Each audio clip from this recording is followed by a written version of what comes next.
This is more than music. This track was born essential.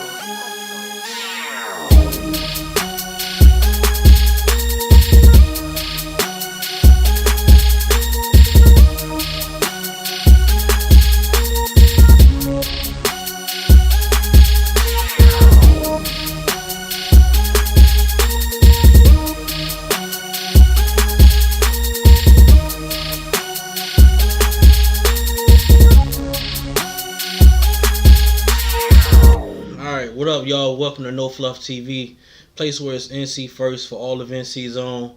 And I'm back with another episode of Conversations with the P. And today I got a special guest, someone I've known for quite a while, man. Solid dude, man. You know, he's always been solid. He's always been straightforward, honest, and that's one of the things I appreciate about this brother. Right, you know what I mean? Mr. Warren Hall. What's going on, man? Yeah. Yeah, good to see you, baby. Good to see you. Yes, sir. Yeah, good to see you. Yeah, man. Well, you know what, P? First of all, hello, everybody that may be watching. P, want to thank you so much, just for inviting me into your home. Yeah, man. Anytime. I know that this is our sanctuary, man, so when you invite people into this space right here, man, that means something. Right. And, I really, I had some things I wanted to get out there to the people, some things I really wanted to just sit down and chop it up with you about. Okay. Yeah, let's do it. This is all, stuff that's, ain't no secret, man. It's just, hey, it's, I think everybody recognizes and realizes that, as a people, black people are on the rise, and I think that, many of us, have been working for a long time in whatever way we can to add value to the equation.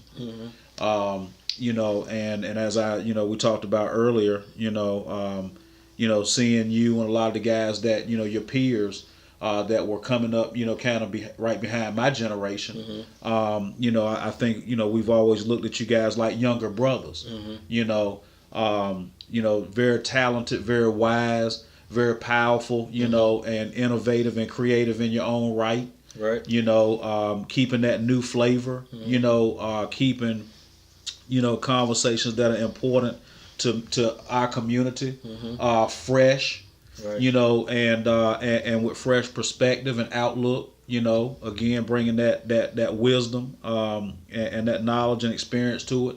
Right. And I think that, I was talking with my mother-in-law, the other day, and, I've heard this term, said before that all power moves in a circle, right? So when I really thought about the statement that all power moves in a circle, right, I started thinking about things that had power or that moved and were circular. For example, the sun, it looks like a disc, and it's very powerful. The moon the same way, the earth the same way. Our eyes, that camera lens, is circular. Right. Those speakers, they're circular. So I just started putting these things in perspective, and really kind of, diving deep into that whole concept, and whatever the case may be. And I feel like some things are universal and applicable in a variety of scenarios. And one of those scenarios that comes to mind is the circle of life. And how on one end you've got the elders, and on the next end you've got the youth. And when you complete that circle, then there's power. Right. And so, I feel like that, there's work to be done by, men, women like you and I, to be that voice, right? To kind of say, okay, listen, we're in the middle, right? We're not old. We're not as young as we used to be. Right. Right. So, we have a responsibility to try to make sure that we're bridging those gaps and we're closing that circle. Right. And that we're really operating in the power and effectiveness that we should be as people of God. Right. One of the things, man, that I really struggle with along the way is the fact that I was, spent many years going to church, and I just felt like, I wasn't seeing the kind of change Now, a lot of things I did see that changed in my life for the better. The teaching and training, the examples of men and women who were truly soldiers and fully committed to serving God. And it really impressed me and was made an impression on me and guided me, helped allow me to have a template to follow, and so forth. But anyway, I feel like, we need to continue on with that work of bridging that gap, and keeping the circle tight, right. And I believe that one of the ways that we do that is, by, keeping the young people and the old people connected. Mm-hmm. How do you think we should? How do you think we do that? How do you think we should do that? Because there has been, some would say, and I would even say, there was a breakdown between the older generation, sure, and absolutely. the younger generation. No Even doubt. just coming from mine. So, Yep. like, what does that look like to bridge those gaps between the older generation and the newer generation? I think we're doing it. Okay. I think we're doing it right now. I think that using technology Okay. is a way that we can bridge that gap. But just being the voice, like we're saying, we're speaking for those that are unable to speak for themselves. Mm-hmm. Maybe people, haven't, necessarily, everybody's not comfortable, being out in an open space and communicating and kind of being vulnerable. Mm-hmm. That's being on the front line to me, but somebody's got to be that voice. It's a lot of young people that are living lifestyles that they wish they could change, or coming from a background that they aspire to elevate and grow out of. Mm-hmm. And it doesn't it doesn't have anything to do with necessarily with environment or economics, because you can have young people that live in a home with wealthy parents. And the parents are right there under the same roof with them every day, right. But they don't ever talk to them. They don't ever acknowledge them. Right. So it's not a matter of it's not anything other than lack of engagement, and that's where we come in. Right. Because first of all, we're not afraid to engage the people. Right. I'm not afraid to say, I'm just a man. There's nothing superhuman about me or whatever the case may be. Right. Anything good that comes from me, I promise you that y'all put it there. But at the end of the day, I'm still not afraid to be vulnerable, and to step out and say, little old me, I'll get out here on the front line, and I'll engage the people. Right. I don't care where they come from. Right. I don't care if they're the president of the United States, right. Or a U.S. senator, right. Or an ambassador from Kenya, or a prime minister from Canada. It doesn't matter. Right. Or a bum on the street. Right. Or a hardcore gangbanger. It doesn't matter. Right. Because one thing I know is that we're all men first. Right. So that's the common ground right there. Mm-hmm. I don't have to be afraid of anybody, and I don't have to be afraid to go anywhere. Right. Because before we're anything else, we're men first. Right. So that levels the whole playing field right there, baby. That's right. Universal. Right. But how do you engage these people? Like, some people don't, I can't say I was one of those people, because I've always listened. Like, that's one of the things, my dad kind of drove into me, is like, be quick to listen, slow to speak, right? So, I'm always, when people say, hey, P, you kind of wild, you kind of smart, right. It's because I listen to a lot of older people, and I learned from others' mistakes versus feeling like I gotta go through it, so I know. Like, I don't got. Look, if I don't have to deal with it, I don't want to deal with it, bro.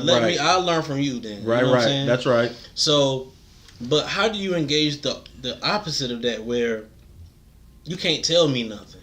Right. You know what I'm saying? Right. Like, I don't want to hear that. You know what I mean? Like, I'm living my life right now as a 18-year-old or a 25-year-old. Like, you know what I mean? Yeah. Like, how do you engage a person like that? Right. Man, that is a great question. And knowing you, that makes perfect sense, man. I love that, because it just lets me know your heart is still in that same place, and that's great. That heart for the young people again. Right. But to answer your question, I meet a person where they are. I don't meet people where I want them to be 5 years from now, 10 years from now. I meet them where they are. And I try to add value to them that's relevant in the current environment and space that they find themselves in. Because, you know, at 44, I've been a few places. I've seen a few things. You know, so, you know, 9 times out of 10, my assignments are always going to be geographical, somewhere within my, you know, local circumference. And it's going to be people related. Again, people that are within my, you know, my reach.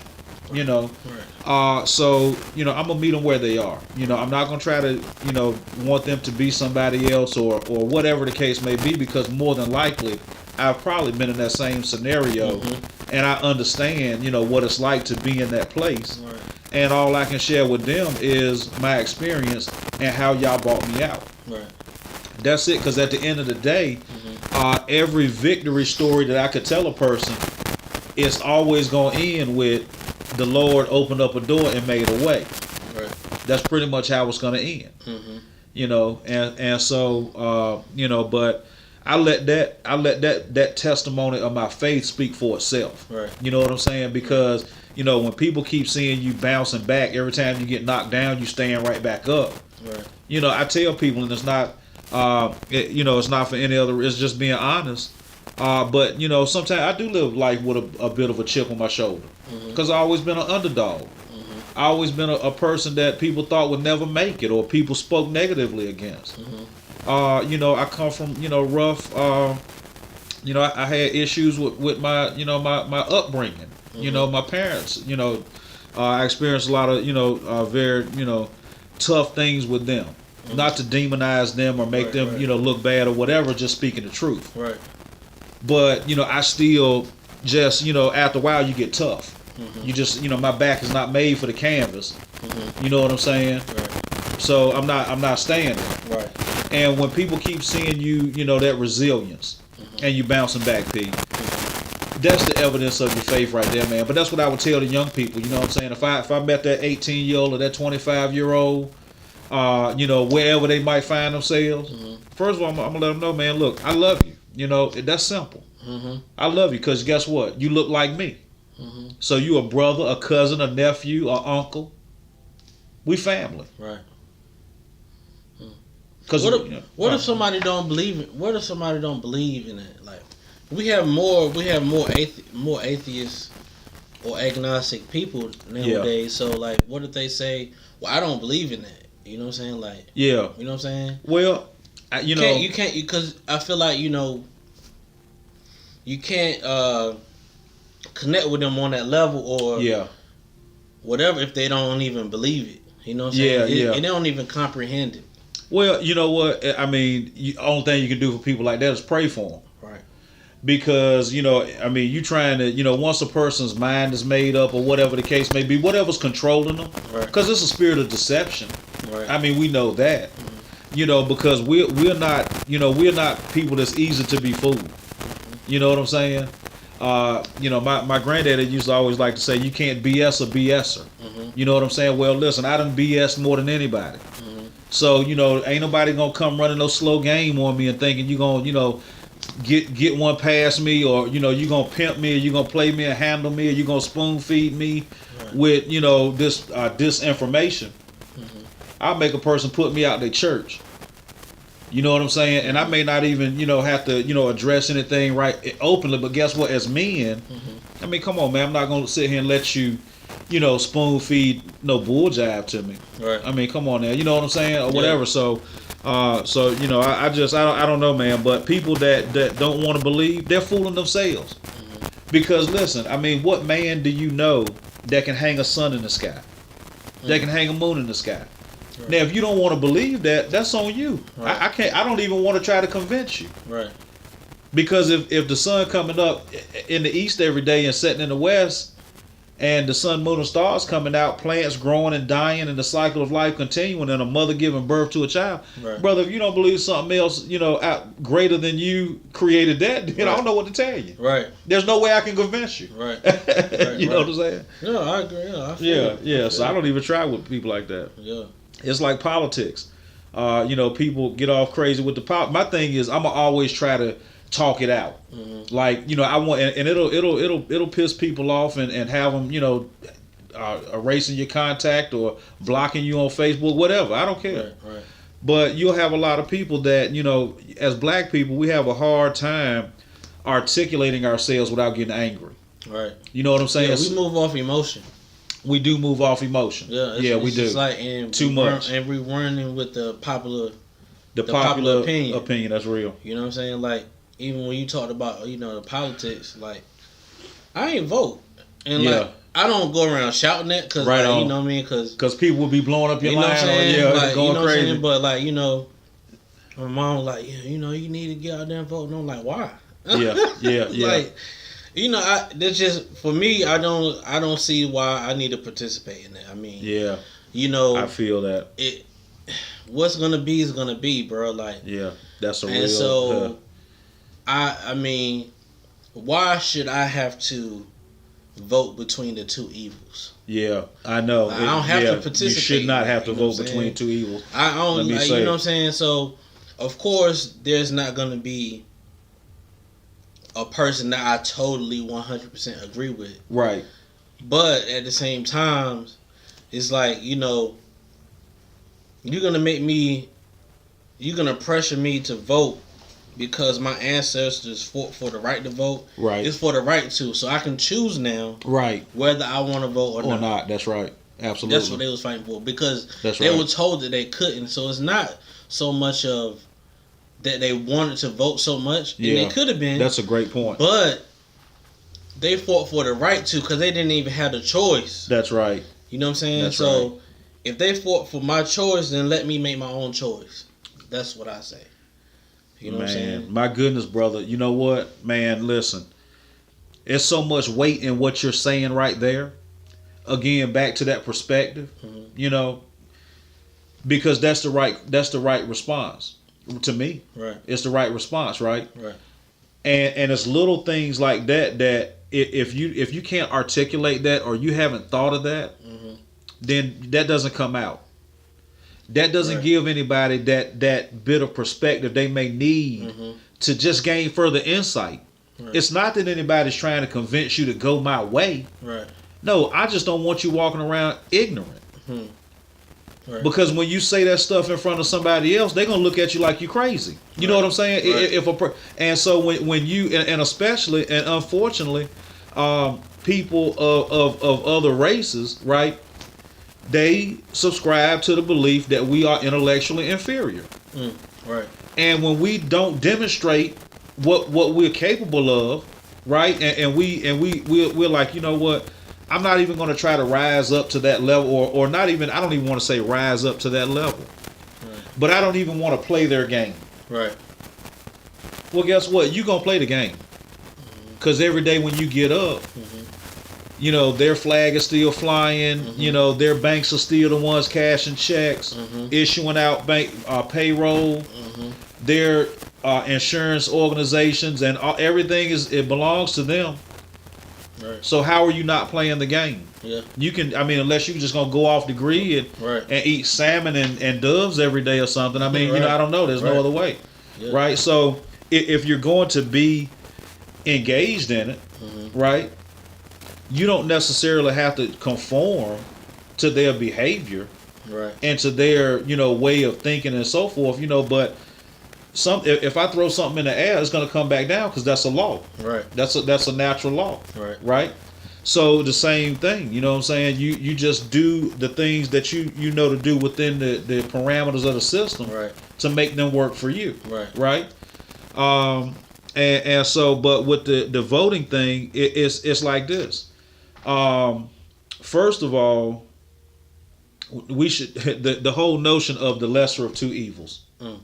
Come on, man. That statement alone. Right. But I had a sister that said this, and this was the thing that tipped me again. Like you adding that little piece in there about the right to choose. It didn't mean I had to go vote. Right. It mean I got the option. Right. If I want to, I can. Right. Just because I can go drink from every water fountain in the world I want to drink from, don't mean I'm going to stop by every tall building along the highway and go in there and drink some water just because I can. Right.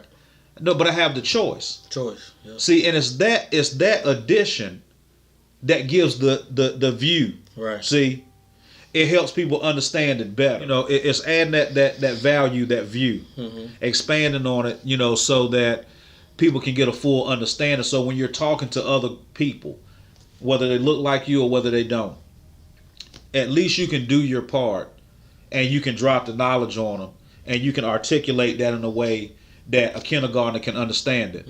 So there's no confusion, and nobody can walk away and say, "Oh, well, I didn't know." Well, yes, you did, because remember I told you, and remember you nodded your head and agreed with that.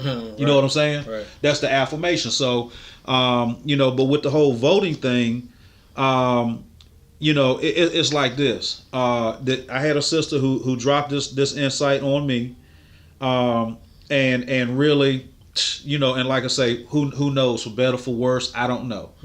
But she said that I'm going to cast my ballot and vote for the person that I think will do the best for the greater good of all people. Right. And that was the little bit I needed to help. That's a good perspective. You know, because I was on the fence. Yeah. And I openly was telling people I ain't feeling it. Right. And I haven't been feeling it. Because I know that they stole it. You know, well, we say that, I'm going to say they stole it. But I'll say the reason why I believe they stole it, or I say they stole it, is because when the votes were counted. Oh, the last time. Bush. Yeah. No, this Bush. Even 2000. Bush. Okay. 2000. Okay. Yeah, in Florida. He did not beat Gore by the majority with the popular vote. Right. And this was how smooth of a chess game they played. Right. They knew that according to the Constitution, for whatever reason, that if an election came down to the state of Florida being the deciding state, they had a rule that the Florida state legislature would make the decision. The whole national election, that one little caveat. Yeah. And they smooth played it. Yep. Until you know, Jed Bush, governor of Florida. I mean, come on, man, it was too easy. Yeah, I remember. It was too easy. Then another little thing was Neil Bush, the baby brother that crashed the savings and loans in the 80s. He was the person who was in charge of security for the ports and harbors and stuff for 9/11. This stuff is right in your face. Right. You know, it's almost like, you know, they jump at you and say, "What you gonna do?" Right. You know what I'm saying? Right. I mean, really. And so at the end of the day, you know, that's where the frustration comes in. And when you say, "Hey," I'm like, "What am I even doing here?" Right. Well, that's why people are asking that question. Right. Because when you see this stuff get perpetrated over and over again and nothing's done, and even like we find ourselves right here, right now, Trump on national TV, they got all the footage in the world, man, to show that in real time, he's out here talking. He's been gassing these people up from day one. Charlottesville. Right? There were some good people out there, really? Okay. Right, gassing them up. Even during the debate, Proud Boys, stand back. Come on, baby. I mean, you know what? In any world you come from, that's a threat. Right. In any world you come from, that is a threat. Right. Okay, so he made the threat. Then he followed through on the threat. And he sent them people to the Capitol. And here's the thing, and this is how you know how dirty and stinking these jokers are, man. It was mostly white people there. Right. So the people that you sent your people to attack look just like you. And y'all talking about black on black crime? Right. Boy, get out of here. That's a joke. Right. That's a joke. Right. Yeah. That's a joke. So, you know, when you went back to the myths and fairy tales, and then when we subscribe to that stuff and believe it, and we act out on it, you know what I'm saying? Then they like, see? Right. But I don't care if they say see. You know what I'm saying? Because I can always point back to another instance where, you know, like the Million Man March. You had 1 million black men in Washington, D.C. Ain't no fights break out. Ain't no fight break. The worst thing that happened was, you know, McDonald's in Chinatown sold out of food. Right. Yeah, man. You know. I heard, I don't know,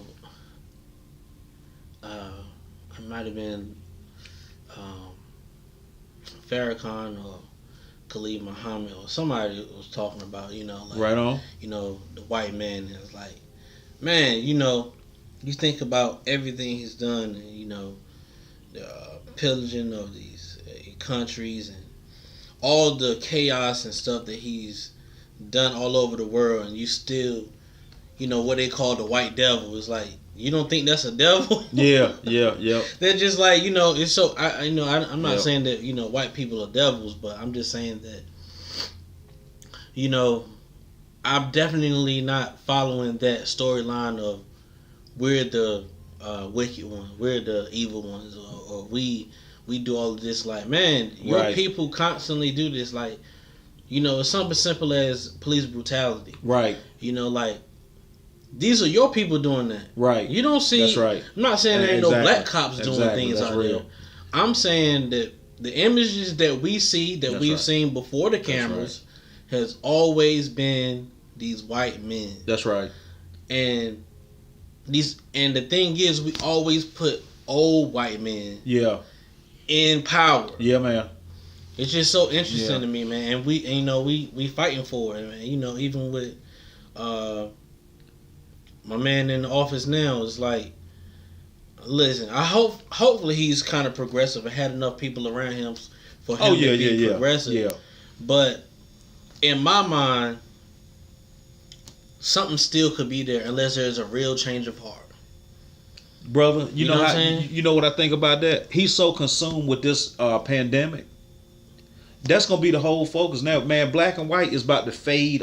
Man, listen, unless we keep pumping life into it, it's gonna die out, man. Right. The whole Black Lives Matter movement. You already seen how much steam that's done lost. Yeah. Already, because people done stopped talking about it and start talking about everything else. and start talking about the vaccine. And so that's why, man, something like No Fluff TV is so important.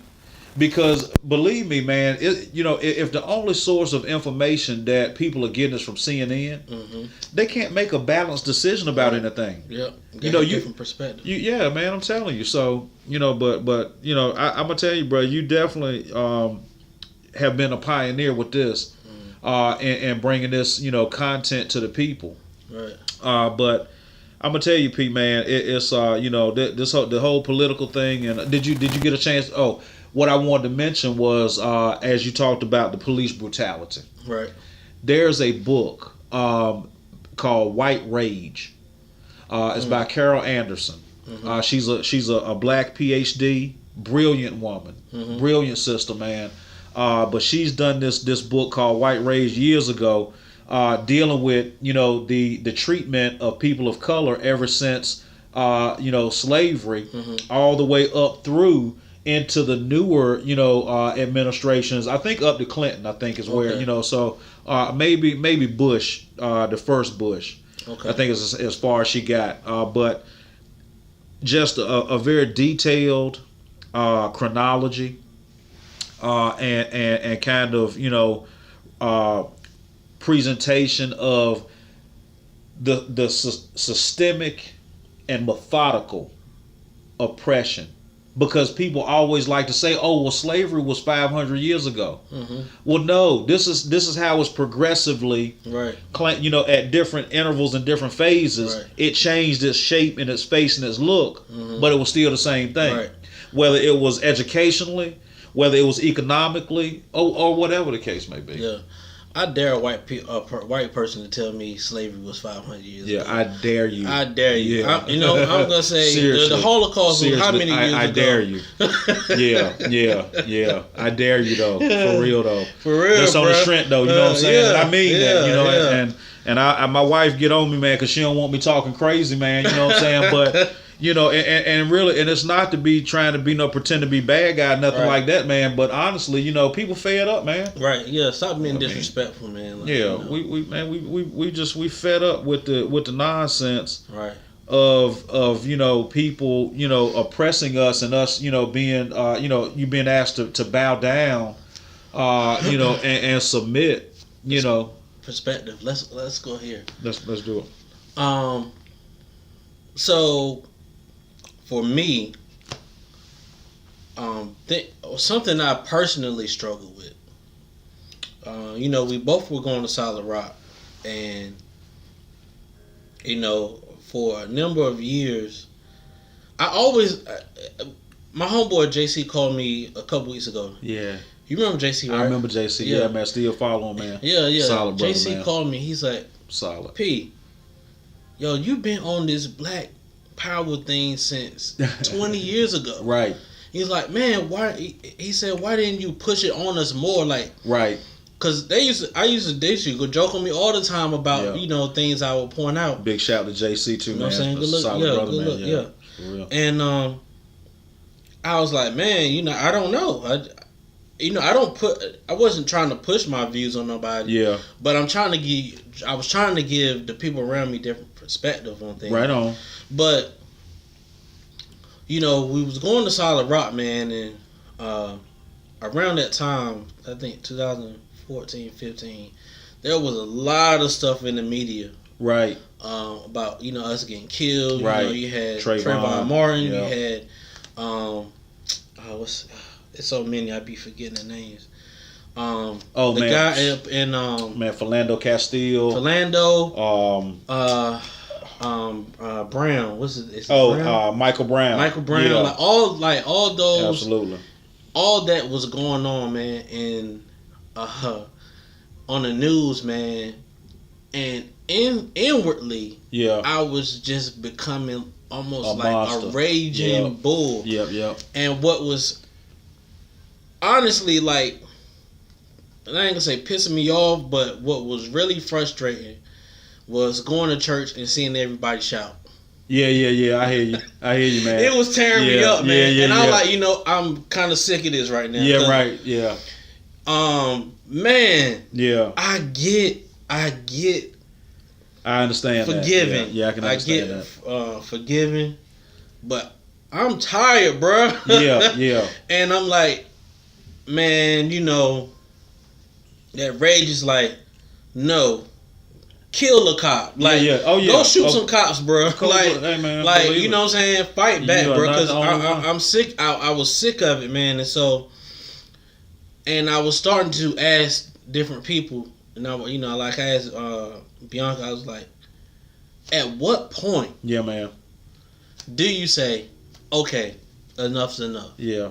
You know what I mean? Like, people like to bring up, turn the other cheek. Yeah. But I'm like, that got to be out of context. Yeah. You know what I'm saying? Facts, bro. Because if you think you can literally slap me and I'm going to just turn the other cheek that ain't and gonna let happen. you go ahead and tell y'all that. get the other one, you're sadly mistaken. That ain't going to happen, yeah. And I'm going to tell you that right now, you're sadly mistaken. And so,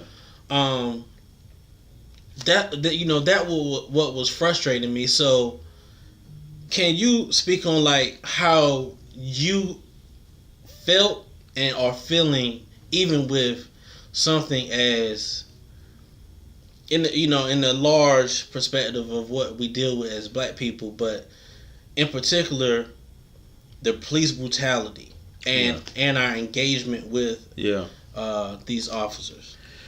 Man, first, P, I've got to commend you, man, on your mastery and management over the show and the flow of it. I mean, it's really good. Okay. Yeah, just props, man. And that's another great question. Another great question.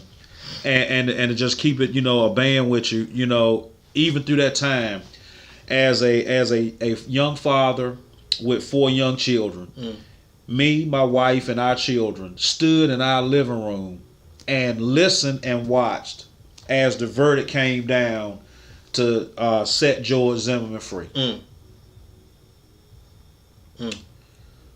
And I've got to tell you that lit a fire in me, right? And rage that still hasn't gone out, right?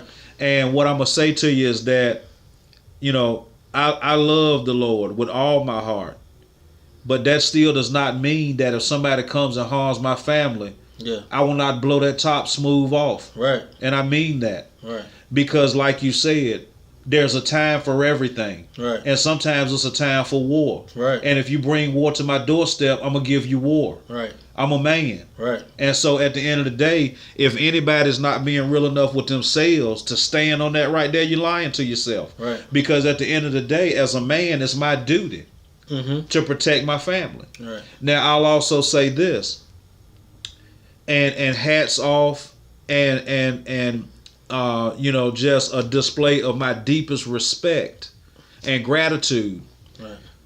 and appreciation for all the saints, the elders that were shouting and praising the Lord. Mm-hmm. And the reason why I say that is because they've graduated to another level. Mm-hmm. They have an understanding that there are greater weapons Right. that they can fight with. Right. And those are spiritual weapons. Right.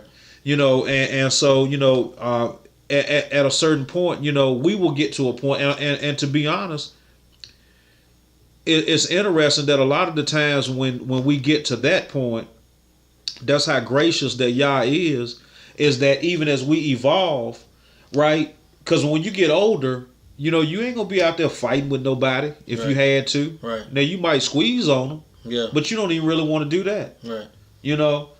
So you evolve to a place, man, where you start using your spiritual life as your Right. weapon. Right. Right. Oh, let me correct that too. It wasn't just shouting. It was good sermon about grace and everything, Right, or right. whatever. Let's talk about what's going on right now. Yeah.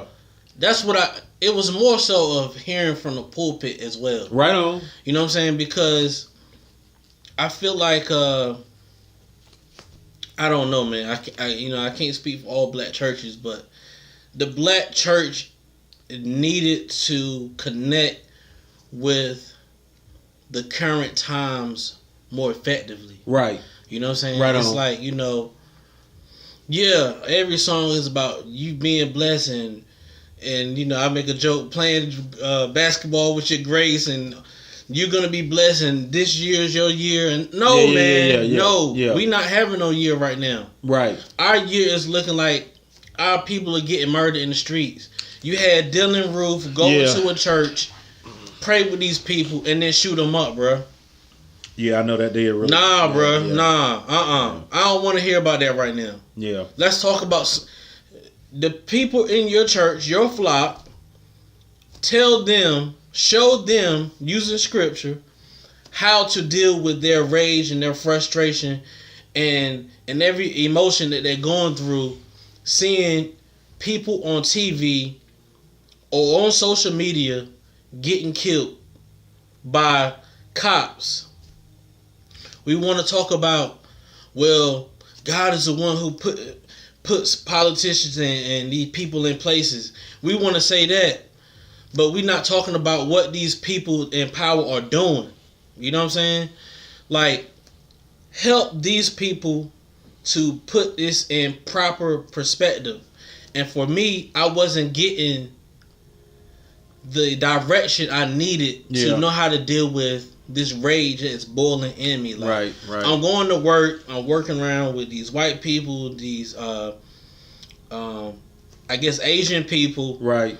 and Fox News is on TV, and they make their comments like, or what was he doing? Or what was that, was he stealing from the store? Or Right. They're making excuses and they are adapting the white people's perspective on everything. Yeah. And so I'm just getting more enraged, like we about to have a shouting session in this hospital, because what happens, like you said, they hearing everything from the news and it's from their perspective. Yeah. Of this person got shot. Oh, but let's look at what they posted 5 years ago. They had this on their Instagram. Yeah. Or this on, they were affiliated with this, or everything except they did not have a weapon. They were not doing anything illegal. Yeah. And they still got killed. Yeah. And your excuse is they smoked weed 3 years ago or whatever. You're like, yeah, man, I hear you. Yeah.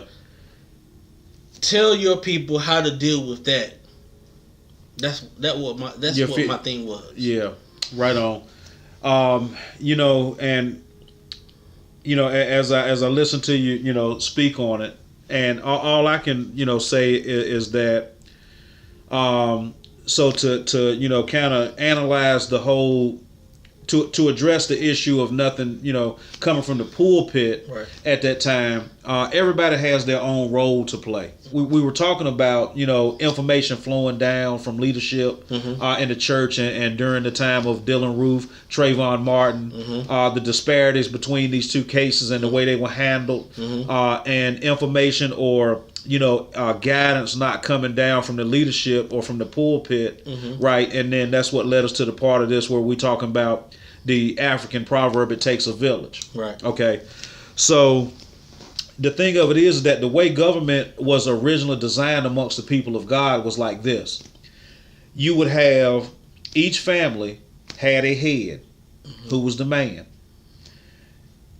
You would take that one family and put that with 9 other families, they would make 10. And out of those 10 families, they would elect one as the head. And then you would take those 10 and put them beside another 90. And out of that 100, they would elect a head. And then out of that 100, beside another 900 would be 1,000. They would elect a head until they would get all the way up to the leader. Right. Who was at that time, I believe Jesse, I believe I'm saying that right, but I don't want to misspeak and I don't want to misquote scripture. Right. But I'll say that during the time of Moses is when I believe that this organizational structure was formulated. Right. And so, using that concept, Solid Rock did a very good job of emulating that type of cellular expansion. Right. And so, but the thing of it is that as you start to filter down to the smaller groups, that's when the person who's the direct leader over you has to be the one that's studying you, that's listening to what you're saying. Because when Jesus went and got, or Yahusha, we in English refer to him as Jesus, but when he was choosing his disciples, more than likely he had been watching them. He had been sitting back, and he would be checking out their temperament. He would learn them. That's how he knew what gifts they had. Right. You know what I'm saying? So that it's just like in your family. You know what I'm saying? That's how you learning the people that you are responsible for, because you study them. You learn their trends and patterns and tendencies and stuff, so you can start to account for those things and meet them where they are. Right. So, and so, unfortunately, it sounds like there was a breakdown. And hey man, and I wish that I had picked up on that. And could have, added whatever value I could have as a brother to you, to let you know that you weren't the only one, man, because I was ready to kill. And I'm still on edge. Right. Now, I'm not saying I'm a bad man, and I'm not saying I wake up in the morning looking for people to hurt. Right. But I got a chip on my shoulder. I'm not going to sit here and lie about it and say I don't. Right. And I'm not going to sit here and tell you that if somebody does something to hurt my family, that I will not handle business. Right. I'm going to do it. Right. So at the end of the day, man, I'm going to pray. And I'm going to ask God to order my steps and all that stuff, man. But I'm just a human. Right. At the end of the day, I mean, there's, you know what I'm saying? Yeah.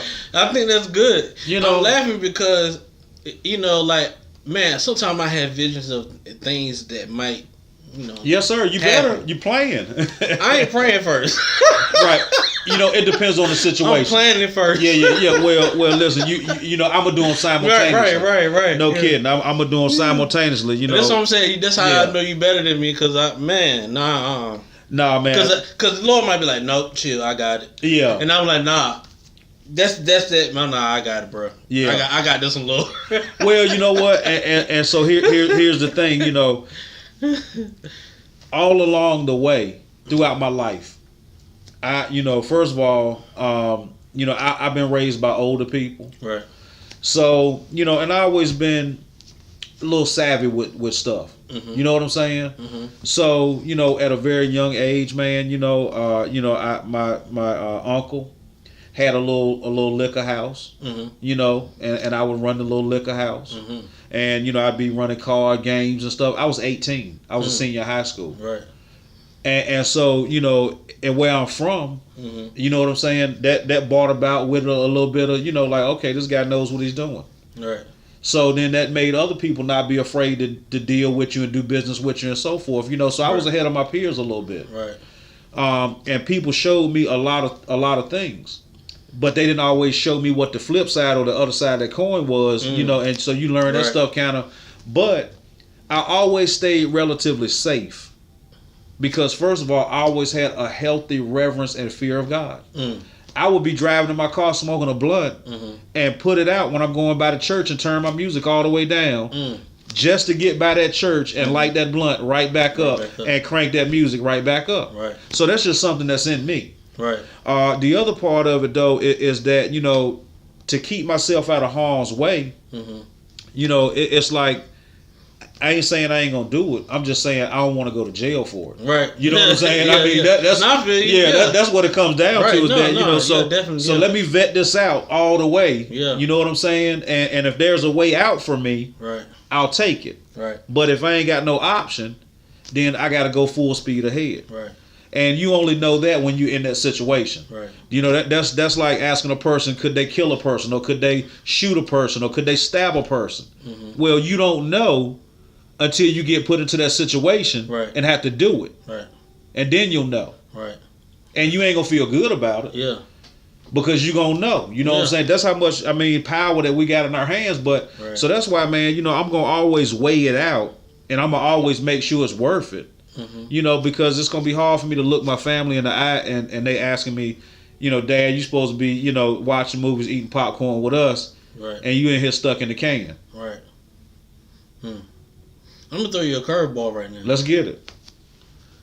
You 18 years old running a liquor house? How about that? Talk about it, bro. How about that? Talk about it.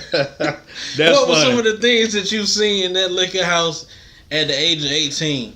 I like we talked about from the jump.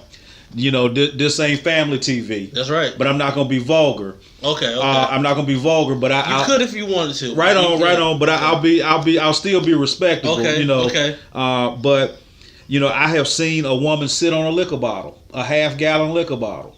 Wow. Yeah. I've seen, you know, I've seen guys. There was a place, and I know you're familiar with this, the Shipyard. Yeah. But you know, them guys would go and get girls to come dance and stuff for parties or whatever. Wow. And I've seen guys literally bury their face, man, in a woman that probably just, you know, did about 300 guys this week. Wow. You know what I'm saying? So what did you do when you saw that woman sit on that bottle, man? Just sit there with my mouth open like, oh my God. What can I possibly do to hurt that? Nothing. Right. You know what I'm saying? Right. You know? Wow, that's crazy. How old do you think she was? Older? Probably, man, 25. Whoa. Yeah, probably 25. Wow. Something like that. Maybe, you know, 28. Dang. Not old, you know, but yeah, man. You know, just, I mean. That's some wild stuff. So pretty wild stuff, man. You say your uncle had you running it? Yeah. Okay. Yep. So what made him trust you to, you know, be able to? You know what? To be honest, man, I think that I probably, I don't know. It may have been a mutual, you know, kind of a mutual thing. You know what I'm saying? That, you know, we just realized it was, you know, could make some money. Right. And you know, you had guys coming in from the Shipyard, so they would come in and they would want to play some cards or blow some steam off or whatever, you know. And so, hey man, we open it up, you know, and just, you know, being entrepreneurs, hustling, right? You know, that's it. Yeah. So it just made sense. I wasn't doing anything, right? You know, so it was just, you know, what better thing to do at 18, if you ain't with your girl, right, than to make you some money. Right. That's, so, you know. So what was you in charge of? Making sure everyone paid, or I did whatever distribution? I ran that thing. Okay. I ran that thing A to Z.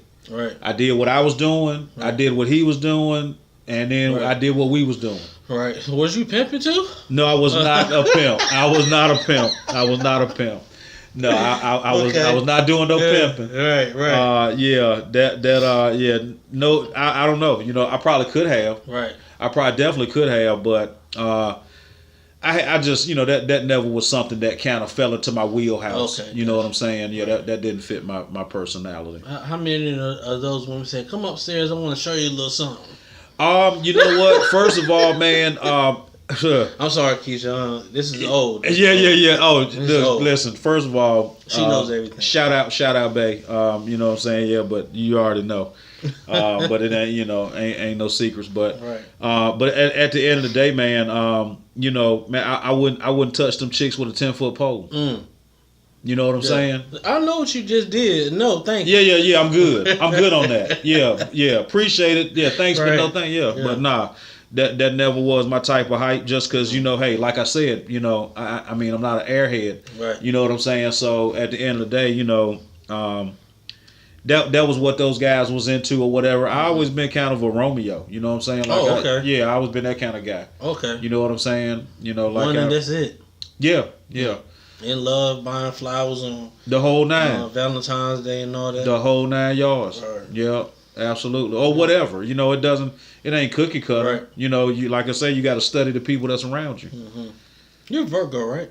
I'm a Scorpio. Scorpio. Yeah. That's what. Yeah. Okay. Yeah. Gotcha. Yeah. Yeah. So, but yeah, man.